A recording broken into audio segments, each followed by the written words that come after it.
Hi guys, cinematic reactions के एक और वीडियो में आप सभी का स्वागत है। तो दोस्तों, आज की वीडियो में हम बात करेंगे फर्जी सीरीज के बारे में, जिसके क्रिएटर्स है राजन डीके।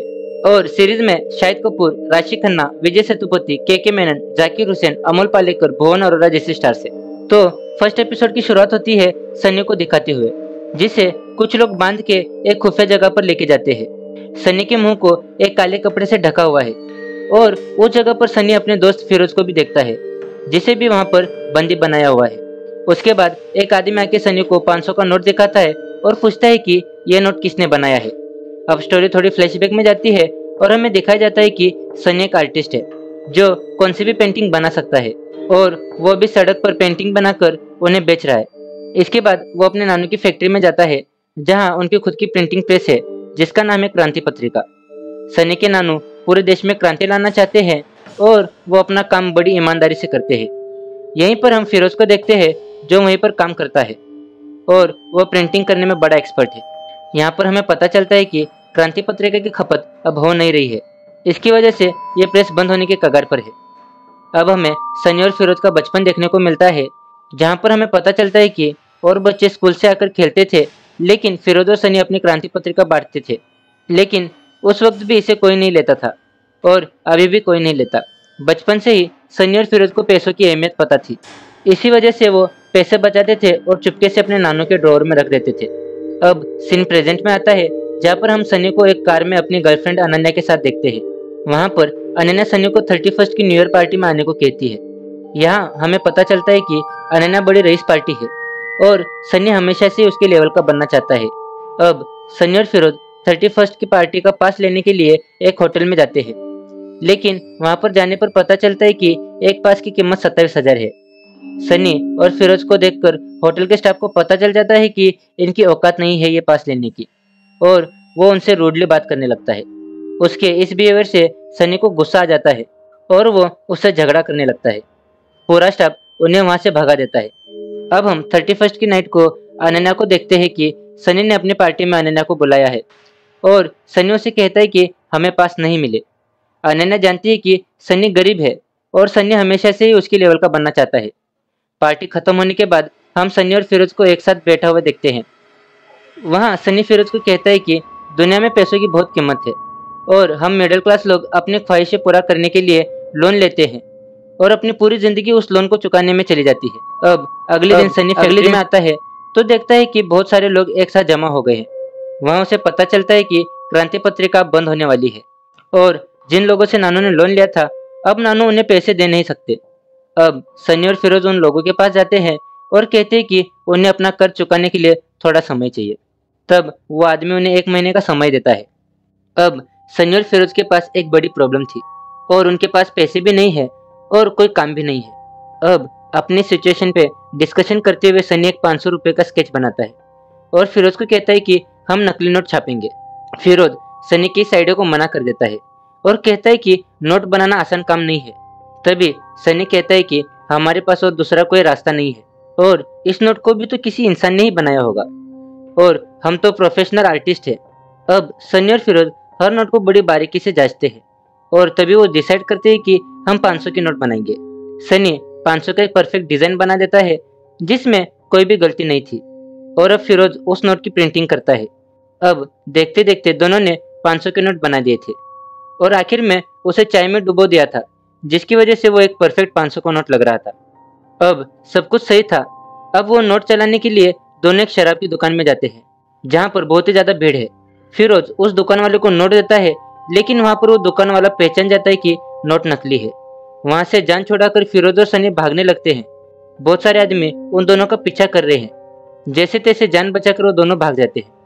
फिर दोनों वो एक जगह पर जाके वो नोट जलाने लगते हैं। तभी सनी सोचता है कि आखिर उस नोट में गलती क्या थी। अब हमें नेपाल के काठमांडू शहर को दिखाया जाता है, जहाँ पर हम मंसूर नाम के एक आदमी को देखते हैं, जो कि जाली नोट बनाने का मास्टरमाइंड है और वो नेपाल से ही अपने ऑपरेशन को ऑपरेट करता है। अब काठमांडू में मंसूर की एक आदमी के साथ मीटिंग है, इसी वजह से वो काठमांडू आया है।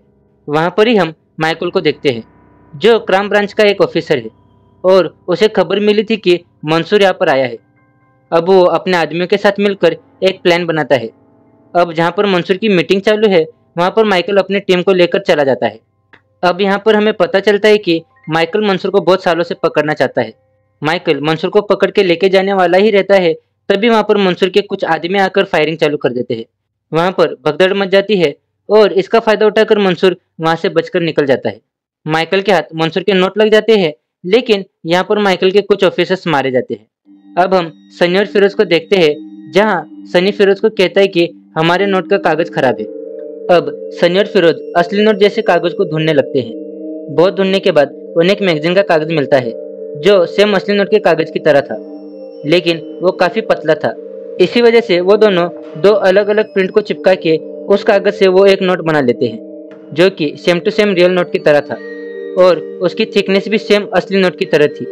अब इस बार नोट को चलाने की जिम्मेदारी सनी की थी, इसीलिए सनी फिरोज को कहता है कि तुम मेरा हाथ पकड़ ले, अगर कुछ गड़बड़ हुई तो तुम मुझे खींच लेना। अब सनी उस नोट को शराब के दुकान वाले को देता है। वो आदमी उस नोट को देखता है और उन्हें शराब दे देता है। अब उनका ये नोट चल गया था, इसीलिए वो बहुत ज्यादा खुश थे। अब इसके बाद सीरीज की शुरुआत वाला सीन दिखाया जाता है, जहाँ हमें पता चलता है कि वो पूछताछ करने वाला आदमी मंसूर दलाल था। अब मंसूर सनी को पूछता है कि ये नोट किसने बनाया है और इसे डिस्ट्रीब्यूट कौन करता है। तभी सनी कहता है कि सब कुछ हम ही करते हैं। अब मंसूर अपने आदमी को कहता है कि फिरोज को मार दो और वो आदमी गोली चला देता है। इसी के साथ एपिसोड पहला खत्म हो जाता है। अब सेकंड एपिसोड की शुरुआत में हमें सनी का बचपन दिखाया जाता है, जहाँ पर वो कहता है कि उसकी माँ दुनिया का सबसे अच्छा वरण भात बनाती थी, लेकिन माँ के डेथ के बाद उसके पिता ने ही उसका ख्याल रखा। लेकिन सनी के पिताजी गरीब थे और वो हमेशा नया बिजनेस चालू करने के लिए कुछ लोगों से लोन लेते थे और जब पैसे देने की बारी आती वो शहर छोड़कर भाग जाते थे। एक दिन शहर छोड़ते वक्त सनी के पिताजी एक ट्रेन में सनी को कहते हैं कि मैं तुम्हें तुम्हारे नानू के पास लेके जा रहा हूँ। बहुत दिनों से भागने की वजह से सनी के पिताजी को लगता है कि अब सनी मेरे साथ रह नहीं सकता, इसी वजह से वो उसे ट्रेन में अकेला छोड़कर चले जाते हैं। बहुत देर तक सनी अपने पिताजी को ढूंढता है, लेकिन वो उसे कहीं पर नहीं मिलते। अब ट्रेन की खिड़की से बाहर वो बहुत सारे लोगों को पैसे समेटते हुए देखता है, लेकिन उसे पता नहीं था कि वो पैसे उसके पिताजी के थे। फिर वो एक स्टेशन पर उतरकर एक पेंटिंग बनाता है ताकि उसके पिताजी इस पेंटिंग को देख ले और वापस आ जाए। इस तरह वो बहुत सारी पेंटिंग बनाता है। अब एक दिन उसे फिरोज मिलता है, जो उसे कहता है कि तू ऐसे ही पेंटिंग बना जिससे हम पैसा कमा सकते हैं। फिर वो ऐसा ही करते हैं, बहुत सारी पेंटिंग बनाते हैं और पैसे कमाते हैं। लेकिन सनी की पेंटिंग देखने के बाद सनी के नानू सनी को ढूंढ लेते हैं। यहाँ पर सनी अपने नानू को कहता है कि हम फिरोज को भी अपने साथ लेके जाते हैं और सनी की इस बात को नानू मान जाते हैं। अब हमें प्रेजेंट का सीन दिखाया जाता है, जहाँ पर हमें पता चलता है कि फिरोज जिंदा है और गोली सिर्फ उसे डराने के लिए चलाई गई थी। अब फिर से फ्लैशबैक में एक स्टोरी दिखाई जाती है, जिसमें मेगा नाम की एक लड़की मिनिस्टर्स को एक मशीन दिखाती है जिससे वो नकली नोट आसानी से पकड़ पाएंगे। लेकिन यहाँ पर कोई भी मेगा की बात को सीरियस नहीं ले रहा था, लेकिन वहीं पर माइकल मेगा की बात को बड़ी बारीकी से सुन रहा था। जब मिनिस्टर वहां से जाता है तभी माइकल उसके पीछे जाके अपनी पुरानी टीम मांगता है, लेकिन मिनिस्टर उसे साफ साफ मना कर देता है। अब अगले सीन में हम सनी और फिरोज को देखते हैं, जो एक आदमी से नकली नोटों की डील करते हैं, लेकिन उस आदमी को सनी के नोट में डाउट लग रहा था।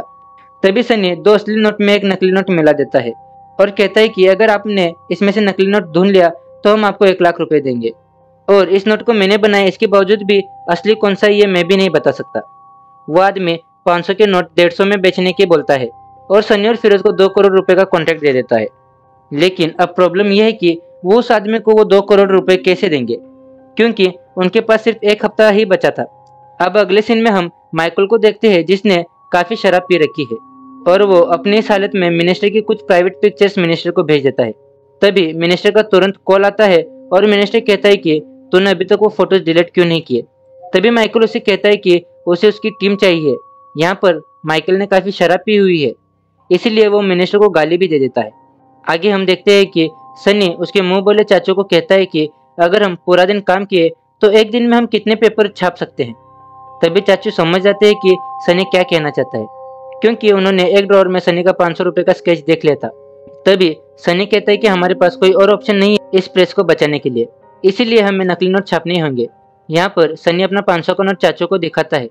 अब इस नोट को चेक करने के लिए वो एक होटल में जाते हैं और वहाँ पर चाय पीने के बाद जब बिल पे करते हैं तभी उस होटल का ओनर उस नोट को चेक करता है और रख लेता है। अब चाचू भी सनी और फिरोज के साथ हो गए थे, लेकिन वो कहते हैं कि हमें बहुत सारे नोट छापने के लिए बहुत सारे पैसों की ज़रूरत होगी। अब ये पैसे लेने के लिए वो उस पुराने आदमी के पास जाते हैं जिससे उन्होंने पहले से ही पैसे लिए थे, और वो उसे कहते हैं कि ये वाला लोन और वो पुराना वाला लोन हम 2 महीने में चुका देंगे। लेकिन वो आदमी इस बार भी उन्हें 1 महीने का ही टाइम देता है। अब अगले सीन में हम मेगा को देखते हैं जहाँ वो अपने ऑफिस में बैठी है और वहाँ उसे पता चलता है कि काठमांडू में 2000 के नकली नोट बरामद किए हैं और इस ऑपरेशन का हेड था माइकल। अब वो माइकल को सर्च करने लगती है। अब अगले सीन में माइकल मिनिस्टर के पास पहुंच जाता है और अपनी टीम मांगता है क्योंकि उसे एक मिशन पर जाना है। तभी मिनिस्टर माइकल को हाथ जोड़कर कहता है कि मैं तुम्हें टीम नहीं दे सकता और कृपया मुझे दारू पीकर गाली ना दे। अब फिरोज वो पेपर लेने के लिए एक एजेंसी को कॉल लगाता है जो गवर्नमेंट की थी, इसीलिए वो मना कर देते हैं। लेकिन अब सनी और फिरोज को उन पेपर्स की जरूरत थी, इसीलिए वो अपने दोस्त अनिश के पास जाते हैं और मदद मांगते हैं। तभी अनिश रात को कागज की फैक्ट्री के पास बहुत सारे आदमी लेके आ जाता है। सनी उन्हें वापस जाने को बोलता है। फिर वो फैक्ट्री के सामने वाली बिल्डिंग से वॉचमैन जाने का इंतजार करते हैं, लेकिन वहां पर और वॉचमैन आ जाते हैं क्योंकि उस दिन आईपीएल का मैच था। तभी सनी अनिश को उन आदमियों को वापस बुलाने को कहता है। बहुत सारे आदमी आके उन वॉचमैन को बंदी बना लेते हैं और सनी, फिरोज और अनिश पेपर्स को एक ट्रक के जरिए चुरा लेते हैं। अब सनी, फिरोज और चाचू नोट छापने में लग जाते हैं और देखते ही देखते वो 2 करोड़ रुपए छाप देते हैं। अब वो दोनों उसी आदमी के पास जाते हैं जिसने इन्हें कॉन्ट्रैक्ट दिया था। अब वो आदमी उनको असली पैसे देता है और भी नोट छापने को कहता है। तभी सनी उसे हाँ बोल देता है। अब सनी, फिरोज और चाचू तीनों बहुत सारे पैसे छाप देते हैं। अब इन्होंने जिन लोगों से पैसे उधार लिए थे उन्हें वो सारे पैसे दे देते हैं। अब उनकी क्रांति पत्रिका भी बच गई थी। अब नानू सनी को कहते हैं कि इतने सारे पैसे तुमने जमा कैसे किए। तभी सनी कहता है कि मैंने एक नया बिजनेस चालू किया है, तो उसके मालिक ने ही मुझे एडवांस में ये पैसे दिए हैं। तभी नानू को शक हो जाता है, लेकिन वो जानना नहीं चाहते। अब अगले सीन में सनी अपनी गर्लफ्रेंड अनन्या के साथ एक रेस्टोरेंट में बैठा है। दोनों डिनर करने आए हैं। तभी वहां पर एक वेटर आ जाता है। तभी उसे अनन्या चुपके से अपना कार्ड दे देती है क्योंकि उसे लगता है सनी बिल नहीं दे पाएगा। ये सब कुछ सनी देख लेता है और अनन्या से बहस करने लगता है। फिर वो दोनों डिनर करते हैं। बिल पे करते वक्त सनी अनन्या का कार्ड ले लेता है और अपने नकली नोट से बिल पे करता है। उसी वक्त उसी रेस्टोरेंट में मेगा एक लड़के के साथ आती है। असली में वो लड़का मेगा को शादी के लिए देखने के लिए आया है। तभी मेगा को उसकी माँ मैसेज करने लगती है। मेगा बहुत इरिटेट हो जाने के कारण उस लड़के को भला बुरा कह देती है और अपने डिनर का बिल स्प्लिट कर देती है। जब वो बिल पे करती है तभी वेटर उसे सनी का नोट देता है और मेगा को पता चल जाता है कि वो नोट नकली है। वहीं दूसरी तरफ हम माइकल को देखते हैं जो टीवी पर न्यूज़ देख रहा है और टीवी पर न्यूज़ थी कि किसी ने पेपर फैक्ट्री से ढेर सारे पेपर चुरा लिए हैं और मिनिस्टर कहता है कि तुम्हें तुम्हारी टीम मिल जाएगी, बस इसके लिए तुम्हें मेरा एक काम करना पड़ेगा। मिनिस्टर की इस बात से माइकल मान जाता है।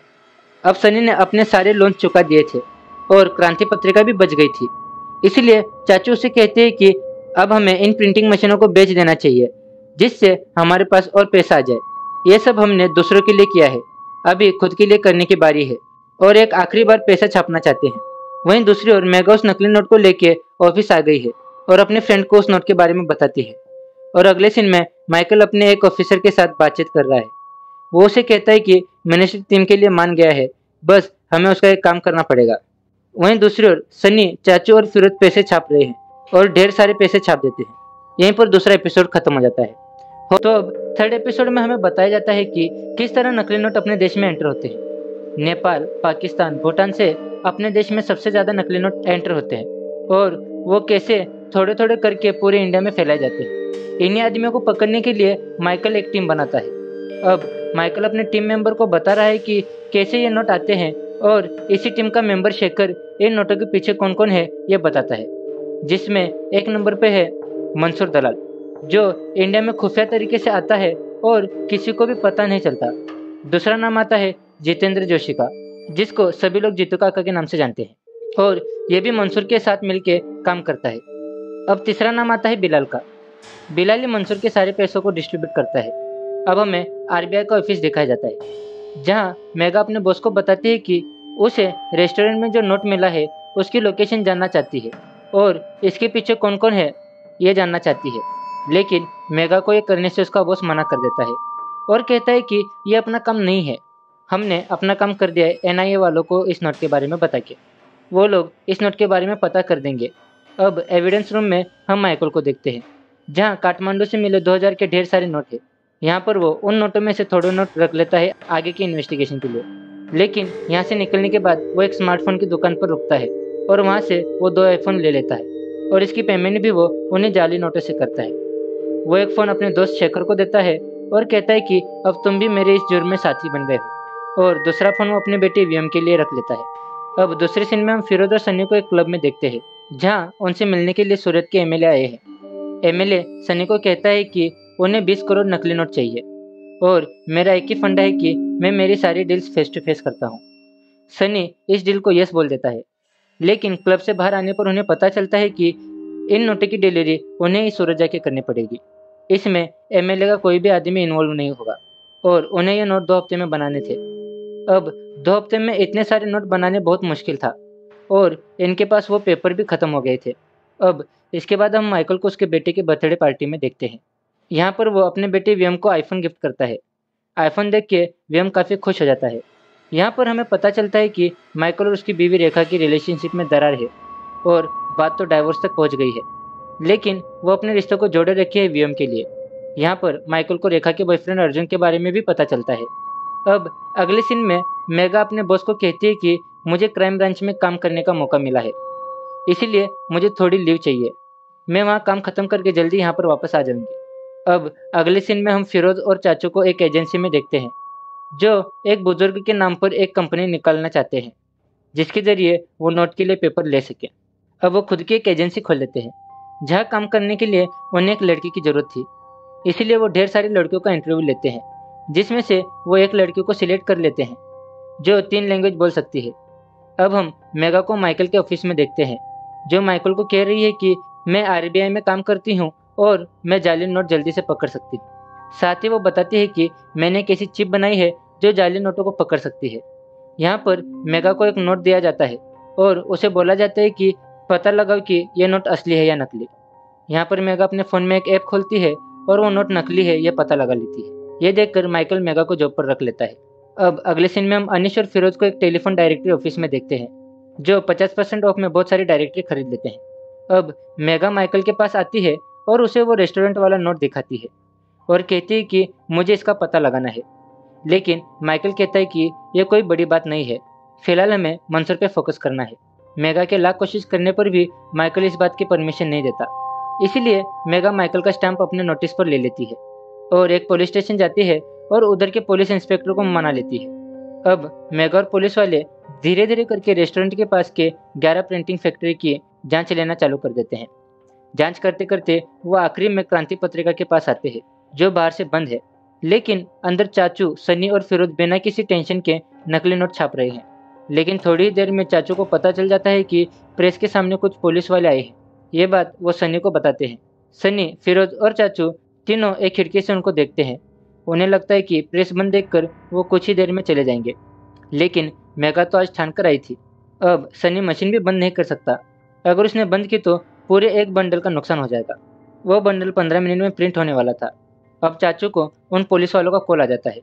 थोड़ा टाइम और मिलने के लिए चाचू उन पुलिस वालों से मिलने चले जाते हैं और कहते हैं कि आजकल मेरे घुटनों में दर्द रहता है, इसी वजह से देर हो गई आने में। वहाँ पर पुलिस वालों उन्हें प्रेस खोलने के लिए कहता है, लेकिन चाचू कहते हैं कि मैं इस प्रेस का मालिक नहीं हूँ, इसके मालिक माधव है और उनकी अनुमति के बगैर मैं इस प्रेस को खोल नहीं सकता। लेकिन इस दौरान मेगा को अंदर मशीन की आवाज़ आती है। ये सुनने के बाद उन्हें अंदर जाना था, इसी वजह से चाचू धीरे धीरे करके शटर को ऊपर करते हैं। अब पुलिस अंदर जाके छानबीन करते हैं। वहीं पर फिरोज और सन्नी अपने सारे नोटों को एक कमरे में छिपा देते हैं, लेकिन यहाँ पर मेगा कुछ पेपर कटिंग देखती है और एक बॉक्स में खराब नोट भी थे और मेगा धीरे धीरे करके उस बॉक्स के पास आ भी जाती है। इसके पीछे ही हम सन्नी को देखते हैं, जिसके हाथ में एक पाना था और वो मेगा को मारने ही वाला था। लेकिन तभी यहाँ पर मेगा के पास माइकल का कॉल आ जाता है। माइकल मेगा को कॉल पर बहुत डांटता है बिना परमिशन के उसका स्टैंप यूज करने के लिए। वहीं उस पुलिस वाले को भी उसके सीनियर का कॉल आ जाता है। इसी वजह से मेगा और पुलिस वाले तुरंत वहाँ से निकल जाते हैं। अब सनी और फिरोज बाल बाल बच गए थे। इसके बाद वो अपना बचा कुचा काम करना शुरू कर देते हैं। लेकिन थोड़ी देर बाद वहाँ पर सनी के नानू आ जाते हैं। उनके हाथ में ढेर सारा पैसा भी था। और वो सनी को कहते हैं कि उन्हें पता नहीं है ये पैसा कहाँ से आया, शायद वो रखना भूल गए होंगे। लेकिन यहाँ पर सनी को लग रहा था कि हम पकड़े गए हैं। लेकिन चाचू यहाँ पर कहते हैं कि ऐसा पहले भी हुआ है। माधव अपनी मेमोरी धीरे धीरे भूल रहे हैं, लेकिन इतना ज़्यादा पहली बार हुआ है। अब अगले दिन मेगा माइकल से माफ़ी मांगती है और कहती है कि ऐसा दोबारा नहीं होगा। अब अगले सीन में हम सनी और फिरोज को देखते हैं जो सूरत जा रहे हैं, क्योंकि उन्हें 20 करोड़ की डिलीवरी करनी थी। लेकिन रास्ते पे उन्हें एक चेक पॉइंट पे कुछ पुलिस वाले मिलते हैं जो उनकी जांच करते हैं। तभी हमें पता चलता है कि फिरोज ने इतनी सारी कॉल डायरी क्यों खरीदी है। तो दोस्तों, फिरोज और सनी ने पहले ही नकली नोटों को कैसे छुपाना है इसका प्लान बना रखा था। लेकिन आगे के कुछ ही बॉक्सेस में डायरेक्टरी थी और बाकी में जाली नोट थे। यह सनी को पता था, इसीलिए वो पीछे अपनी लात मारता है, जिससे पुलिस वालों को शराब की बोतल्स मिलती है। अब पुलिस वालों को लगता है कि ये इन शराब की बोतलों को बिना परमिशन के सरहद पार लेके जा रहे हैं। इसी वजह से सनी पुलिस वालों से डील करता है और वो पुलिस वाले 30,000 रुपये में मान जाते हैं। अब सनी और फिरोज उन नोटों की डिलीवरी करके वापस लौटते हैं। उनके चेहरे पर उनकी खुशी हम साफ साफ देख सकते हैं। इसके बाद वो एक क्लब में पार्टी भी करते हैं। लेकिन जब वो वापस घर पर पहुंचते हैं तो उन्हें पता चलता है कि नानू को उनके काम के बारे में पता चल गया है और नानू सनी और फिरोज को घर से निकाल देते हैं।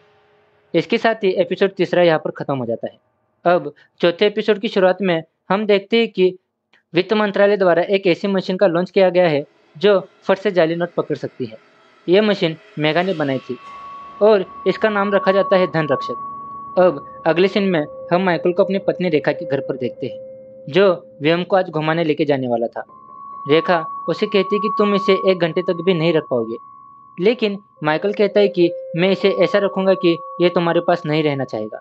जब माइकल व्योम को लेके जाता है तभी वो व्योम को कहता है कि आज मैं तुम्हें पाव भाजी खिलाऊंगा। तो व्योम कहता है कि मम्मी ने फास्ट फूड खाने से मना किया है। लेकिन माइकल उसे पाव भाजी खिला देता है। इसकी वजह से व्योम का पेट खराब हो जाता है और माइकल व्योम को फिर से रेखा के पास छोड़कर चला जाता है और कहता है कि तुम मम्मी से कुछ मत कहना। यहाँ सनी अपने पुरानी लाइफ में वापस चला जाता है और 15 मिनट में पोर्ट्रेट बनाता है और यहाँ पर हम उसे 6000 की पेंटिंग 2000 में बेचते हुए देखते हैं। यहाँ पर हम सनी और चाचू को बात करते हुए देखते हैं, जहाँ पर सनी चाचू को कहता है कि हमने नानू के साथ किया गलत किया, लेकिन मैंने जो काम किया है इसके लिए मुझे जरा भी गिल्ट नहीं है। अब चाचू फैक्ट्री में जाते हैं तो देखते हैं कि नानू वहाँ पर नहीं है। वहाँ के लोगों से पूछताछ करने पर भी उनका पता नहीं चलता। तभी चाचू सनी को कॉल करते हैं और बताते हैं कि नानू नहीं मिल रहे। अब फिरोज और सनी भी ढूंढना शुरू कर देते हैं, लेकिन नानू उन्हें कहीं पर भी नहीं मिलते। वहीं दूसरी तरफ हम माइकल को देखते हैं जो रेखा के दोस्त अर्जुन को कहता है कि तुम्हारी वजह से मेरी बीवी मुझे तलाक देने वाली है। अब हम सनी और फिरोज को एक पुलिस स्टेशन में देखते हैं, जहाँ पर उन्होंने कंप्लेंट तो करा दी थी नानू के गुम होने की, लेकिन अंदर एसीपी कुछ एक्शन नहीं ले रहा था। वहीं पर कुछ बड़े आदमी आ जाते हैं और बिना किसी वेटिंग के एसीपी से मिलने चले जाते हैं। वहाँ पर सनी के सब्र का बांध टूट जाता है और वो एसीपी को खरी खोटी सुना देता है। वो कहता है कि तुम मेरे नानू को ढूंढकर कोई ऐसा नहीं कर रहे, हम टैक्स भरते हैं, उसी से तुम्हारी पेमेंट होती है। इसी वजह से फिरोज और सनी को जेल में बंद कर देते हैं। अब अगले सीन में हम माइकल को रेखा के मॉम एंड डैड के घर पर देखते हैं। वहाँ पर माइकल उन्हें कहता है कि प्लीज़ अपनी बेटी को कहो कि मुझे तलाक ना दे, लेकिन रेखा के पेरेंट्स भी रेखा के साइड में थे। वहीं चाचू सन्नी और फिरोज की बेल करा देते हैं और कहते हैं कि नानू मिल गए हैं, वो पासे की गली में घूम रहे थे। अब सन्नी, फिरोज और चाचू नानू के पास बैठे थे और नानू सो रहे थे। अब अगले दिन तीनों एक हॉस्पिटल में जाते हैं, जहाँ उन्हें एक डॉक्टर कहती है कि नानू को एक गंभीर बीमारी है और इनका इलाज कुछ कम ही डॉक्टर कर सकते हैं, लेकिन उन डॉक्टरों का 1 महीने पहले अपॉइंटमेंट लेना पड़ता है। अब अगले सीन में हम माइकल और शेखर को एक बार में बैठा हुआ देखते हैं और वो उसका बिल पे उन्हीं नकली नोटों से करते हैं। उसी बार में माइकल को एक जर्नलिस्ट मिलती है जिसका नाम कमला है और उसने पास्ट में माइकल के साथ बहुत बुरा किया था। अब माइकल और शेखर दोनों टल्ली थे, इसी वजह से मेघा उन्हें ड्राइव करके उनके घर पर छोड़ती है। लेकिन इस दौरान मेघा शेखर से कहती है कि वो औरत कौन थी जिससे माइकल सर ऐसे बात कर रहे थे। तभी शेखर बताता है कि उस औरत ने माइकल के साथ बहुत बुरा किया है। एक बार माइकल सर और उनका दोस्त दुबे मिल के एक एनकाउंटर करते हैं, लेकिन कमला उसे मर्डर घोषित कर देती है और रेखा और माइकल के डाइवोर्स के पीछे भी उसी का हाथ है। और जब जब माइकल का प्रमोशन होना था उसका डिमोशन हो जाता है और इसी वजह से दुबे ने खुद को गोली मार दी थी और एक नोट पे लिखा था कि यह मेरा आखिरी एनकाउंटर है। अब अगले दिन टीवी पे न्यूज़ आ रही थी कि देश भर में बहुत सारे नकली नोट पकड़े जा रहे हैं और ये सब धन रक्षक की वजह से हो रहा है। अब हम जॉर्डन में मंसूर को देखते हैं, जिसे पता चल गया था कि उसके नकली नोट धन रक्षक की वजह से पकड़े जा रहे हैं। वहाँ पर उसे एक आदमी 500 का नोट देता है और कहता है कि ये नकली होकर भी इस मशीन ने डिटेक्ट नहीं किया है। इसकी वजह से मंसूर अब इस नोट को बनाने वाले को ढूंढता है। अब उसी रात को जब सनी और फिरोज सो रहे होते हैं, तभी उन्हें वहाँ पर से कुछ आदमी उठा लेते हैं। इसके बाद मंसूर की मुलाकात सनी से होती है। तभी मंसूर सनी से पूछता है कि क्या ये नोट तुमने बनाए हैं? तो सनी हाँ बोलता है। अब मंसूर उसे 2000 का नोट देता है और कहता है कि इसमें क्या कमी है। तभी सनी उसे कहता है कि पेपर तो कड़क है, लेकिन इस नोट में डिटेलिंग की कमी है। अगर इसको फाइनल टच मिला तो ये भी मस्त हो सकता है। तभी मंसूर सनी को कहता है कि क्या तुम मेरे साथ काम करोगे? तभी सनी साफ साफ मना कर देता है और कहता है कि मैंने ये काम छोड़ दिया है। लेकिन मंसूर यहाँ सनी को थोड़ी धमकी देते हुए मनाता है और सनी को ना चाहते हुए भी मानना पड़ता है। अब मंसूर के आदमी सनी और फिरोज को उनके घर पर छोड़ते हैं और यहाँ पर ये एपिसोड खत्म हो जाता है। तो फर्जी के 5th एपिसोड की शुरुआत करते हैं। तो शुरुआत में हम देखते हैं कि मंसूर सनी और फिरोज को जॉर्डन लेके आया था। यहाँ पर पहुँचने के बाद सनी सबसे पहले 2000 के नोट की डिज़ाइन करता है, जो बहुत ही कॉम्प्लिकेटेड है। वहीं पर फिरोज और सनी देखते हैं कि मंसूर के पास बहुत सारी एडवांस मशीन है नोट छापने की, जिससे आसानी से बहुत सारा पैसा छापा जा सकता है। अब इन दोनों को मिलके एक ऐसा नोट बनाना था जो कि धन रक्षक मशीन में डिटेक्ट ना हो, और वो दोनों आखिरकार एक ऐसा नोट बना लेते हैं जो उस मशीन में डिटेक्ट नहीं होता। इसका मतलब कि अब ये नोट मार्केट में डालने के लिए बिल्कुल तैयार है। इसके बाद मंसूर सनी को जीतू काका और बिलाल से मिलाता है। अब मंसूर वो नोट बिलाल को देता है और कहता है कि हमने नोट बना लिया है। यहाँ पर हमें पता चलता है कि मंसूर के सारे नोट बिलाल ही डिस्ट्रीब्यूट करता है। अब इसके बाद ये लोग बहुत सारे नोट छापने लगते हैं। अब अगली सीन में हम माइकल को देखते हैं, जो चेलम सर से बात करता है। आपने इन्हें द फैमिली मैन के सीजन 2 में देखा ही होगा। यहाँ पर चेलम सर माइकल को बिलाल के लोकेशन के बारे में बताते हैं। चेलम सर कहते हैं कि बिलाल बांग्लादेश में है। ये जानने के बाद माइकल सर अपने टीम को कहते हैं कि बिलाल बांग्लादेश में है और हमें उसे किसी भी हालत में पकड़ना है, लेकिन जैसा काठमांडू में हुआ था वैसा फिर से ना हो, इसीलिए इस मिशन की परमिशन गहलोत से लेनी होगी। अब अगले सीन में हम सनी को चाचू के साथ देखते हैं, जहाँ चाचू सनी को आगे के प्लान के बारे में पूछते हैं, लेकिन सनी यहाँ पर उन्हें मंसूर और उसके काम के बारे में नहीं बताता। अब डॉक्टर सनी और चाचू को बुला के कहते हैं कि अगले हफ्ते आपके नानों का इलाज शुरू हो जाएगा। दरअसल हमें अगले हफ्ते के लिए डॉक्टर की अपॉइंटमेंट मिल गई है। ये सब इतना जल्दी कैसे हो गया ये सनी को पता नहीं था, लेकिन बाद में उसे पता चलता है कि ये सब मंसूर ने कराया है और इलाज के सारे पैसे भी मंसूर ने दे दिए हैं। अब अगले सीन में हम माइकल को गहलोत से फ़ोन पर बात करते हुए देखते हैं, जहाँ वो गहलोत से परमिशन मांगता है। यहाँ पर गहलोत उसे परमिशन नहीं देता और कहता है कि जो भी तुम करोगे सब अनऑफिशियल होगा, क्योंकि जो काठमांडू में हुआ मैं वो बांग्लादेश में नहीं होने दे सकता। अब माइकल तिवारी को कॉल करता है। अब ये तिवारी कोई और नहीं अपने श्रीकांत तिवारी है, द फैमिली मैन वाली। यहाँ पर माइकल बांग्लादेश के मिशन के लिए फेवर मांगता है। अब माइकल शेखर के साथ बांग्लादेश पहुंच गया था, जहाँ पर श्रीकांत के कहने पर उधर के कुछ ऑफिसर माइकल का साथ देते हैं, लेकिन वो अनऑफिशियल कुछ नहीं करेंगे, जो भी करेंगे ऑफिशियल करेंगे। सोल्जर्स को बिलाल के लोकेशन के बारे में पता था, जो कि जंगलों में थी। अब यहाँ पर बिलाल एक आदमी से मिलता है। वो दोनों आगे जाते हैं, लेकिन थोड़ा आगे जाने के बाद बिलाल को शक हो जाता है और वो बीच में ही रुक जाता है। थोड़ी छानबीन करने के बाद उसे पता चलता है कि आगे मिलिट्री है, क्योंकि मिलिट्री की जीप के टायर के निशान जमीन पे थे। अब बिलाल यू टर्न ले लेता है। इसका पता मिलिट्री वालों को चल जाता है, लेकिन वो कुछ अनऑफिशियल नहीं करना चाहते हैं, इसीलिए वो बिलाल के पीछे नहीं लगते। इसी वजह से माइकल शेखर को लेकर बिलाल के पीछे चला जाता है। उन्हें रोकने के लिए मिलिट्री वाले भी उसके पीछे लग जाते हैं। अब माइकल बिलाल के गाड़ी के आगे आ जाता है और उसके साथ मिलिट्री वाले भी आ जाते हैं। ये सब देखकर बिलाल के आदमी उन पर फायरिंग करने लगते हैं, लेकिन थोड़ी देर के बाद जब उन्हें पता चलता है कि वो मरने वाले हैं तो वो सब सरेंडर कर देते हैं। लेकिन यहाँ से बिलाल भाग जाता है। उसका पीछा शेखर करता है और उसे पकड़ लेता है। अब आगे हम सियारा नाम की लड़की को देखते हैं, जो मंसूर से बात कर रही थी। अब वो मंसूर को कहती है कि बिलाल पकड़ा गया है और उसके साथ ही हमारी सारी इंफॉर्मेशन भी। अब तुम्हें बिलाल की जगह एक दूसरा आदमी रखना होगा। अब अगले सीन में माइकल बिलाल से पूछताछ करता है, लेकिन बिलाल कुछ नहीं बताता। इसी वजह से माइकल बिलाल के पैर में गोली मार देता है और फिर से पूछताछ करता है। जब वो अगली गोली चलाने जाता है तभी बिलाल माइकल को कहता है कि मेरा पर्स चेक करो। अब उस पर्स में 2000 के नकली नोट थे। अब माइकल उन नोटों को मशीन में चेक करता है, लेकिन ये नोट डिटेक्ट नहीं हो रहे थे। अब माइकल और उसके टीम के सामने बड़ी प्रॉब्लम थी। अगर ये नोट इंडिया में आ गए तो उनके पास इन्हें पकड़ने के लिए कोई और मशीन नहीं थी। अब अगले सीन में हम मंसूर को देखते हैं, जो सनी से मिलने के लिए हॉस्पिटल आया है और यहाँ पर वो नानो से भी मिलता है और उनकी पेंटिंग की भी तारीफ करता है। अब मंसूर सनी से हॉस्पिटल के बाहर बात करता है और कहता है कि क्राइम ब्रांच वालों ने बिलाल को पकड़ लिया है और उनकी एक टीम भी है जो ये सब चेक करती है। अब हमारे विदेश में पड़े करोड़ों रुपए भी खतरे में है। अगर हमारा कोई आदमी उस टीम में होगा तो अच्छा होगा और हमें उनके अगले कदम के बारे में सब पता चल जाएगा।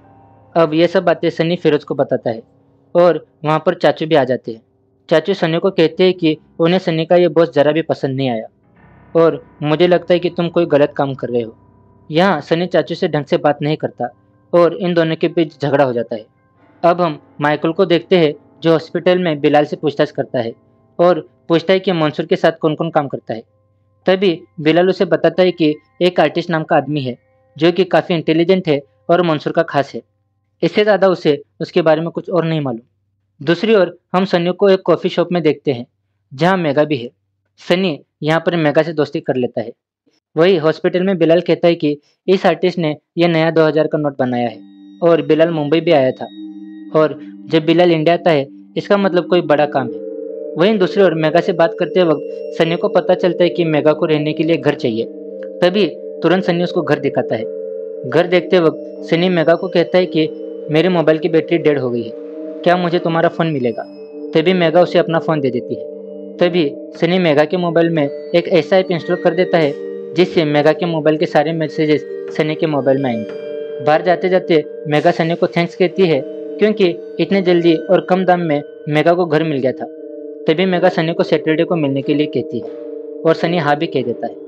और अब यहाँ मेगा को मैसेज आने शुरू हो जाते हैं तो वो सनी के मोबाइल में भी दिखने लगते हैं और इसी के साथ यहाँ पे ये एपिसोड खत्म हो जाता है। अब 6th एपिसोड की शुरुआत में हम सनी और मंसूर को एक साथ देखते हैं और वहाँ मंसूर सनी को कहता है कि हमें एक ऐसा रूट चाहिए जिससे हमें ढेर सारा पैसा इंडिया ला सके। अब ये एक ऐसा रूट ढूंढने लगते हैं जो बिलाल को नहीं मालूम क्योंकि बिलाल अभी भी कस्टडी में है। अब हम बिलाल को माइकल और शेखर के साथ देखते हैं जो उसके इन्फॉर्मर से बात कर रहा है जो मंसूर के साथ ही रहता है। अब वो इन्फॉर्मर बिलाल से कोड वर्ड में बात करता है जो सिर्फ बिलाल ही जानता है। बिलाल माइकल को कहता है कि सभी रूट सेफ नहीं है लेकिन मंसूर किसी भी हालत में पैसे इंडिया में लाना चाहता है। बिलाल कहता है कि 12,000 करोड़ रुपए इंडिया में आने वाले हैं लेकिन किस रूट से आएंगे ये पता नहीं है। अब सनी और मेगा को हम एक रेस्टोरेंट में देखते हैं। तभी इनकी बातचीत के बीच सनी की एक्स गर्लफ्रेंड अनन्या आ जाती है। अब अनन्या मेगा से बात करती है और इनकी इस बातचीत से हमें पता चलता है कि अनन्या जेलस फील कर रही है। अनन्या के वहाँ से जाने के बाद मेगा को माइकल सर का मैसेज आता है। उसमें लिखा है कि हमें एक मीटिंग करनी है, इट्स अर्जेंट। अब मीटिंग में माइकल अपने टीम मेंबर्स को कहता है कि 12,000 करोड़ रुपए इंडिया में आने वाले हैं और वो किस रूट से आएंगे इसकी हमें कड़ी निगरानी करनी होगी ताकि हम उन्हें पकड़ सके। अब सनी फिरोज के साथ मिलकर नए रूट खोजता है। सबसे पहले वो सोचता है कि हमें नेपाल रूट से पैसे लाने चाहिए लेकिन इनके प्लान से पहले माइकल की टीम को पता चल जाता है। अब हम इधर ही एक इन्फॉर्मर को देखते हैं जो मंसूर के साथ रहकर बिलाल को इन्फॉर्मेशन दे रहा था। अब हम मेगा और सनी को आपस में वक्त बिताते हुए देखते हैं और यहाँ पर हम देखते हैं कि जब जब मेगा को मैसेज आते हैं वो सनी को पता चल जाते थे। अब सनी मंसूर से कॉल पर बात करता है और कहता है कि हमारे बीच कोई इन्फॉर्मर है जो अपने सारे प्लान्स क्राइम ब्रांच वालों को बता रहा है। वहीं दूसरी तरफ माइकल को भी अपने टीम मेंबर्स पर शक होता है क्योंकि उनकी भी इंफॉर्मेशन बाहर लीक हो रही थी, इसीलिए वो सबके मोबाइल चेक करने लगता है। वहीं दूसरी तरफ सनी मंसूर से वीडियो कॉल पर बात कर रहा है। यहाँ पर वो नए रूट प्लान कर रहे थे और यहाँ वो अपने नए प्लान्स के बारे में भी डिस्कस करते हैं। अब हमें इंडिया और म्यांमार के बीच नागालैंड दिखाया जाता है। अब वहाँ पर हमें एक ट्रक देखने को मिलता है जिसे सेना के लोग रोक लेते हैं और इसमें से बहुत सारे नकली नोट बरामद होते हैं। अब थोड़ी देर बाद माइकल को मेगा का कॉल आता है और वो कहती है कि यहाँ चेन्नई में नकली नोट्स मिले हैं। अब माइकल को कुछ समझ नहीं आ रहा था क्योंकि 12,000 करोड़ रुपए आने वाले थे लेकिन ये तो टुकड़ों टुकड़ों में आ रहे हैं। तभी मेगा माइकल को बताती है कि ये नकली नोट दरअसल मंसूर के पुराना स्टॉक है और इन पैसों से हमारा ध्यान भटकाया जा रहा है। इसके बाद हम सन्नी और मंसूर को बात करते हुए देखते हैं। यहाँ वो इन पैसों को गुजरात के अलंग से लाने का प्लान करते हैं। अब सन्नी और उसके दोस्तों को हम अलंग में देखते हैं, जो एक आदमी से बात करते हैं शिपिंग के लिए। अब हम ओमान के क्लब में सन्नी और फिरोज को देखते हैं, जो एक आदमी से डील कर रहे हैं। यहाँ वो एक शिप की डील करते हैं जो ओमान से अलंग आने वाली थी। वो $8,000 में उस आदमी को मना लेते हैं। यहाँ पर फिरोज सनी से कहता है कि हमारा शिप के साथ जाना सेफ नहीं होगा, लेकिन सनी कहता है कि शिप में तो हमें ही रहना चाहिए। अब शिप में सनी को उल्टियाँ होने लगती है। तभी एक लड़की सनी को गोलियां दे देती है।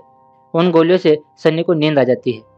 अब सनी को एक अर्जेंट कॉल आता है और कॉल पर सनी का दोस्त उसे कहता है कि यहाँ अलंग में नारकोटिक्स वाले छानबीन कर रहे हैं और पैसों से भरा शिप यहाँ लाना खतरे से खाली नहीं है। इसीलिए सनी ड्राइवर को कहता है कि हमें वापस जाना चाहिए।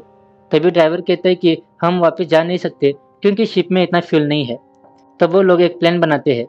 वो मुंबई के समंदर के बीच 3 कंटेनर्स को ट्रैकर लगा के छोड़ देते हैं और खाली शिप को वो मुंबई के एक बीच में छोड़ देते हैं, जिसे देखकर बहुत सारी भीड़ जमा हो जाती है। इसकी न्यूज़ टीवी पर भी आ जाती है, लेकिन इसे देखकर माइकल को शक हो जाता है और वो शेखर को लेकर उस जगह पर चला जाता है। वहाँ पर छानबीन करने पर भी उन्हें कुछ नहीं मिलता। वहीं दूसरी ओर सनी अपने दोस्त के साथ उस जगह पर जाता है जहाँ उन्होंने कंटेनर्स छोड़े थे। वो उन कंटेनर्स को ट्रक के जरिए वहाँ से निकाल देता है।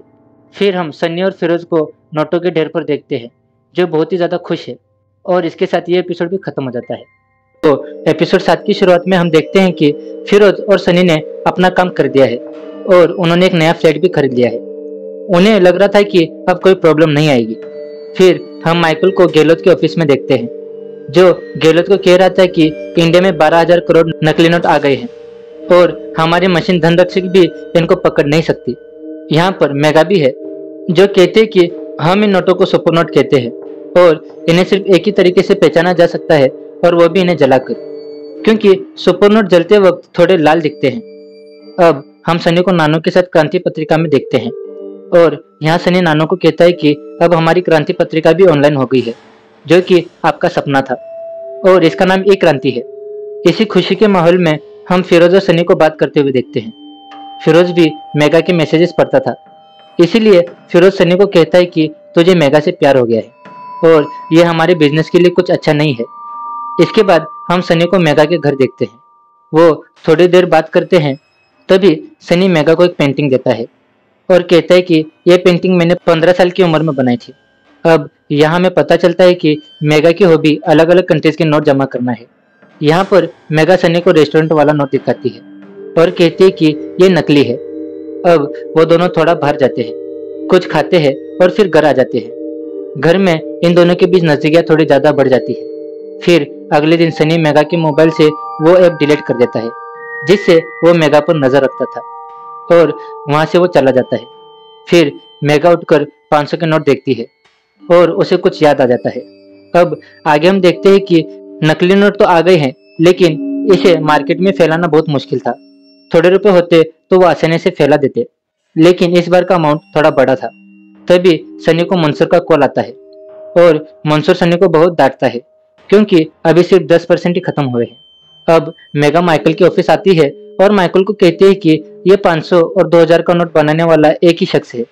दरअसल 500 का नोट सैंडविच नोट है, क्योंकि इसे 2 पेपर को चिपकाकर बनाया है, लेकिन ये 2000 का नोट एकदम परफेक्ट है। बट अगर हम इसे जूम करके देखेंगे तो इन दोनों नोटों में हम एक एस देख सकते हैं। इसका मतलब ये जो कोई भी है अपनी छाप छोड़ना चाहता है। और इधर इन्हें पता चलता है कि सूरत में एक एमएलए के पास भी नकली नोट पकड़े गए हैं, लेकिन ये नोट सैंडविच नोट है। अगर हमें यह पता चल गया कि ये सैंडविच नोट किसने बनाए हैं, तो हमें इस 2000 के नोट के बारे में भी पता चल जाएगा। इसका मतलब हमें इस एमएलए का मुंह खुलवाना पड़ेगा। अब हम माइकल और शेखर को एमएलए के घर पर देखते हैं, जिसके ऊपर बहुत सारे आरोप लगे हैं। माइकल एमएलए को कहता है कि अगर आप हमें बता दो कि ये 20,000 करोड़ आपको किसने दिए, तो सीबीआई आपका पीछा छोड़ देगी। लेकिन यहाँ पर एमएलए गारंटी मांगता है। तभी माइकल गहलोत को कॉल करता है, लेकिन गहलोत कॉल्स नहीं उठाता और मैसेजेस का रिप्लाई भी नहीं देता। तभी मीडिया में एक न्यूज फैल जाती है कि इंडिया में 12,000 करोड़ नकली नोट मार्केट में फैल गए हैं। ये न्यूज गहलोत भी देख रहा है। उसे पता चल जाता है कि ये न्यूज माइकल ने फैलाई है, इसीलिए वो उसे मिलने के लिए बुलाता है। तभी माइकल गहलोत को कहता है कि इन नोटों को बनाने वाला एक आर्टिस्ट है और अगर वो पकड़ा गया तो मंसूर भी पकड़ा जाएगा।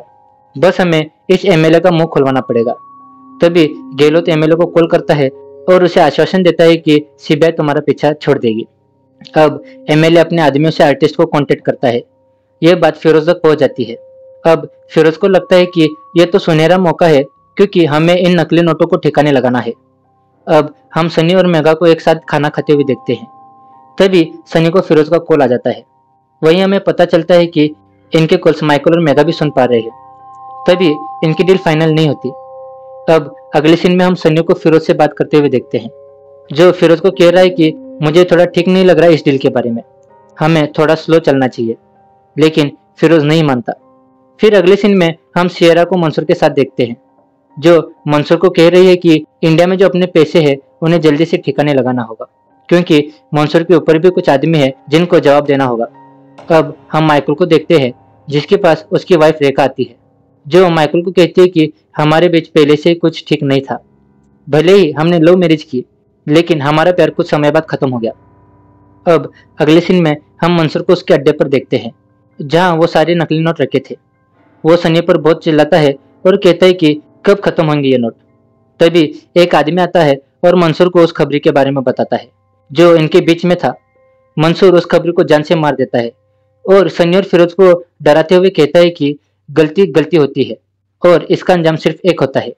तभी सनी मंसूर को कहता है कि बहुत ही जल्द इन पैसों को ठिकाने लगा देंगे। अब अगले सीन में हम देखते हैं कि माइकल को एमएलए का मैसेज आया है और उसने लिखा है कि आर्टिस्ट डील के लिए मान गया है। इसी के साथ एपिसोड 7 खत्म हो जाता है। अब एपिसोड 8 की शुरुआत में हम सनी और फिरोज को देखते हैं, जिनके पास और कोई दूसरा रास्ता नहीं था एमएलए से डील के अलावा। और अब अगले सीन में हम माइकल और रेखा को एक कोर्ट में देखते हैं, जहां माइकल और रेखा के तलाक का केस चालू है और यहाँ माइकल हार जाता है और व्योम की कस्टडी भी रेखा के पास चली जाती है। अब अगले सीन में हम नानू और सनी को खाना खाते हुए देखते हैं, जहां नानू कहते हैं कि मुझे रोज एक सपना आता है जहां तुम कुछ गलत काम कर रहे हो और मैंने तुम्हें पकड़ लिया है। दोस्तों, ये सब हकीकत में हुआ है, लेकिन मेमोरी लॉस की वजह से नानू को कुछ याद नहीं था। अब एमएलए से सनी की डील होने वाली थी और इसकी सारी जानकारी क्राइम ब्रांच के पास है। अब आर्टिस्ट को पकड़ने के लिए माइकल ढेर सारे ऑफिसर्स को एक बिल्डिंग में अपॉइंट करता है। अब हम सनी और फिरोज को देखते हैं, जो अलग अलग कार से बिल्डिंग में एंटर करते हैं और माइकल एक ऑफिस में था, जो वहां से सीसीटीवी कैमरा चेक कर रहा था। माइकल के इस मिशन में इस बार मेगा भी थी। अब एमएलए से सनी कांटेक्ट करता है और उसे 6th फ्लोर पे बुलाता है, लेकिन उन पैसों को मेगा और एक ऑफिसर वहां पहुंचाते हैं। बहुत देर इंतजार करने के बाद भी कोई नहीं आता, इसीलिए मेगा माइकल को कहती है कि मुझे बाहर जाके देखना चाहिए, क्योंकि मुझे कोई नहीं जानता, और माइकल उसे परमिशन दे देता है। तभी सनी मेगा को देखता है और रुक जाता है। कार को थोड़ा पीछे करके वो वहां से भाग जाता है। तभी बहुत सारे ऑफिसर्स उसके पीछे लग जाते हैं। सनी अपनी गाड़ी से उतर के फिरोज की गाड़ी में आ जाता है। तभी उसी वक्त वहां पर माइकल आ जाता है और उन दोनों को रोककर पूछताछ करने लगता है। सनी कहता है कि हम क्लीनिंग करने वाले हैं और हमें जाना है। तभी माइकल उनसे उनकी आईडी मांगता है और जाने को कहता है। तभी उसे एक ऑफिसर का कॉल आता है और उसे पता चलता है कि आर्टिस्ट ने गाड़ी चेंज कर दी है। तभी सनी और फिरोज वहां से भाग निकलते हैं। उनके पीछे ढेर सारी क्राइम ब्रांच के ऑफिसर्स और पुलिस वाले लग जाते हैं। दोनों काफी डरे हुए थे। उन्हें लग रहा था कि आज वो पकड़े जाएंगे। तभी सनी फिरोज को कहता है कि नोट उड़ा फिरोज। तभी फिरोज सारे नकली नोट रास्ते में उड़ा देता है। उन नोटों को लेने के लिए वहां पर ढेर सारी भीड़ जमा हो जाती है। इसी भीड़ में से सनी और फिरोज बचकर निकल जाते हैं, लेकिन माइकल ने दोनों का चेहरा देख लिया था, इसीलिए वो सारे सर्विलेंस कैमरा चेक करता है। तभी उसे गहलोत का कॉल आ जाता है और वो माइकल को कहता है कि मैं तुम्हारी पूरी टीम को टर्मिनेट कर रहा हूँ। लेकिन माइकल गहलोत को कहता है कि हम मंसूर के बहुत ज्यादा करीब है और हमें ये मौका नहीं खोना चाहिए। तभी गहलोत सारी मीडिया वालों को मंसूर के बारे में बता देता है। पूरे मीडिया में मंसूर की न्यूज फैल गई थी। ये देखकर मंसूर गुस्से से तिलमिला उठता है और अपने एक आदमी को कॉल करके सनी और फिरोज को पकड़ने को बोलता है। अब घर पहुंचने पर फिरोज और सनी का झगड़ा चालू हो जाता है। फिरोज सनी को कहता है कि तुम्हें वो ऐप डिलीट नहीं करनी चाहिए थी। अगर आज वो ऐप होती तो हमें आज के बारे में सब पता होता और ये ट्रैप है ये भी पता होता। तभी फिरोज सनी को कहता है कि अब हमारे पीछे पुलिस और मंसूर दोनों लगे हैं, हम बीच में फंस गए हैं। अब हम सनी को मेगा के घर पर देखते हैं, जो बहुत दिनों बाद मेघा से मिल रहा था। तभी मेघा सनी को कहती है कि तुम इतने दिनों से कहाँ गायब हो गए थे।